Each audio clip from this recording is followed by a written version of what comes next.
हरि अनंत हरि कथा अनंता, कहाँ ही सुनहि बहुविधि सब संता। वाल्मीकि रामायण के अनुसार दशरथ अयोध्या के रघुवंशी राजा थे। वे राजा अज व इंदुमती के पुत्र थे और उनका जन्म इक्ष्वाकु कुल में हुआ था। आगे चलकर वे प्रभु श्री राम, जो कि विष्णु का अवतार थे, के पिता बने। राजा दशरथ के चरित्र में आदर्श महाराजा, पुत्रों को प्रेम करने वाले पिता और अपने वचनों के प्रति पूर्ण समर्पित व्यक्ति दर्शाया गया है। उनकी 3 पत्नियां थीं, कौशल्या, सुमित्रा तथा कैकई। अंग देश के राजा रोमपाद या चित्ररथ की दत्तक पुत्री शांता महर्षि ऋष्यशृंग की पत्नी थी। एक प्रसंग के अनुसार शांता दशरथ की पुत्री थी तथा रोमपाद को गोद दे दी गई थी। यह सब कहानी तो ज्यादातर लोग जानते होंगे, लेकिन महाराजा दशरथ का जन्म कैसे हुआ था, इस बारे में कम लोगों को पता होगा। आज के इस एपिसोड में हम आपको राजा दशरथ के जन्म की कथा आपको बताएंगे। पौराणिक धर्म ग्रंथों के अनुसार महाराज दशरथ का जन्म बहुत ही एक अद्भुत घटना थी। बताया जाता है कि एक बार राजा अज दोपहर की वंदना कर रहे थे। उसी समय लंकापति रावण उनसे युद्ध करने के लिए आया। अज को वंदना करता देख रावण दूर ही ठहर गया और उनकी वंदना करने देखने लगा। राजा अज ने भगवान शिव की वंदना की और जल आगे अर्पित करने की बजाय पीछे फेंक दिया। यह देखकर रावण को बड़ा आश्चर्य हुआ और वह राजा अज के सामने पहुंचा तथा पूछने लगा कि हमेशा वंदना करने के पश्चात जल का अभिषेक आगे किया जाता है, ना कि पीछे। राजन, आपने जल पीछे फेंका है, इसके पीछे क्या कारण है? राजा अज ने कहा, जब मैं आंखें बंद करके ध्यान मुद्रा में भगवान शिव की अर्चना कर रहा था, तभी मुझे यहाँ से 1 योजन दूर जंगल में एक गाय घास चरती हुई दिखी और मैंने देखा कि एक सिंह उस पर आक्रमण करने वाला है। तभी मैंने जल का अभिषेक पीछे की तरफ किया और मेरे जल ने तीर का रूप धारण कर लिया और उस सिंह को भेद दिया, जिससे उस सिंह की मृत्यु हुई। रावण को यह बात सुनकर बड़ा ही आश्चर्य हुआ, किंतु राजा अज ने कहा, तुम यहाँ से पीछे 1 योजन कर जाकर यह दृश्य देख सकते हो। रावण वहां गया और उसने देखा कि एक गाय हरी घास चर रही है, जबकि शेर के पेट में कई बाण लगे हैं।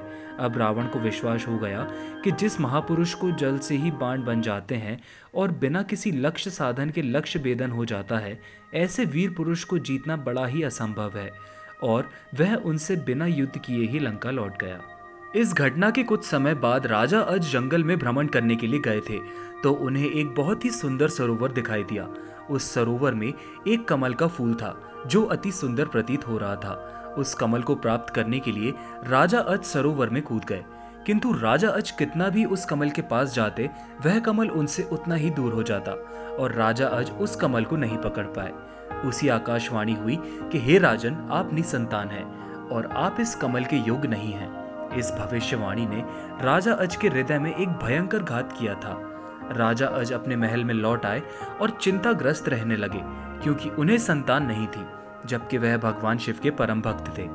भगवान शिव उनकी इस चिंता से व्याकुल हो उठे और उन्होंने धर्मराज को बुलाया और कहा, तुम ब्राह्मण के भेष में अयोध्या नगरी जाओ, जिससे राजा अज को संतान की प्राप्ति होगी। धर्मराज और उनकी पत्नी ब्राह्मण और ब्राह्मणी की वेश में सरयू नदी के किनारे कुटिया बनाकर रहने लगे। एक दिन धर्मराज ब्राह्मण के भेष में ही राजा अज के दरबार में गए और उनसे भिक्षा मांगने लगे। राजा अज ने अपने खजाने में से उन्हें सोने की अशर्फियां देनी चाहिए, लेकिन ब्राह्मण नह करते हुए मना कर दिया कि यह प्रज्ञा का है, आप अपने पास जो है उससे दीजिए। तब राजा अज ने अपने गले का हार उतारा और ब्राह्मण को देने लगे, किंतु ब्राह्मण ने मना कर दिया कि यह भी प्रजा की ही संपत्ति है। यह सुनकर राजा अज को बड़ा दुख हुआ कि आज एक ब्राह्मण उनके दरबार से खाली हाथ जा रहा है। उसके बाद राजा अज शाम को एक मजदूर का वेश बनाते हैं और नगर में किसी काम के लिए निकल जाते हैं। चलते चलते वह एक लाहौर के यहाँ पहुँचते हैं और अपना परिचय बिना बताए ही वहाँ काम करने लग जाते हैं। पूरी रात को हथौड़े से लोहे का काम करते हैं, जिसके बदले में उन्हें सुबह 1 टका मिलता है। राजा 1 टका लेकर ब्राह्मण के घर पहुँचते हैं, लेकिन वहाँ ब्राह्मण नहीं था। उन्होंने वह 1 टका ब्राह्मण की पत्नी को दे दिया और कहा कि इसे ब्राह्मण को दे देना। जब ब्राह्मण वापस आए तो ब्राह्मण की पत्नी ने वह टका उन्हें दे दिया और ब्राह्मण ने उस टका को जमीन पर फेंक दिया। तभी एक आश्चर्यजनक घटना हुई। ब्राह्मण ने जहाँ टका फेंका था वहाँ गड्ढा हो गया।